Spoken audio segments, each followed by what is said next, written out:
In 1920, the year of my birth, Korea was under the Japanese rule. At that time, I painfully experienced the agony and sorrow of the weak nation being trampled on by a strong country. During my teens, I could not but seriously agonize over how to save this war-torn and sinful world. Also, in my teens, I started to think deeply about the following basic questions about life. Who am I? Where did I come from? What's the purpose of life? Does life go on after death? Does God exist?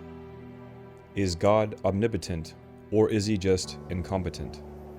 If God is omnipotent, why doesn't he remove the problems of mankind? Why do so many pains exist in the world? Since I knew that these problems cannot be resolved by human power, I judged that if God exists, we should follow his will and take the path that can take us beyond the human limits. At 16, I had a mysterious experience. In the morning of Easter, after I made a long tearful prayer, Jesus Christ appeared to me and gave me many revelations and teachings. He told me much about deep and amazing things. He said that God is grieved because of the suffering humanity. Introduction. Human happiness. Everyone is struggling to attain happiness and avoid misfortune.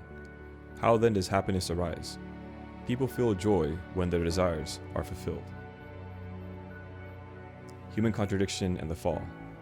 Within the self-same individual are two opposing inclinations: the original mind that desires goodness, and the evil mind that desires wickedness.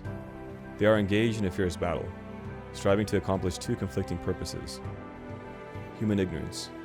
Considered from the viewpoint of the intellect, the human fall represents humanity's descent into ignorance. People are composed of two aspects, internal and external, or mind and body. In the same way, there are two types of ignorance.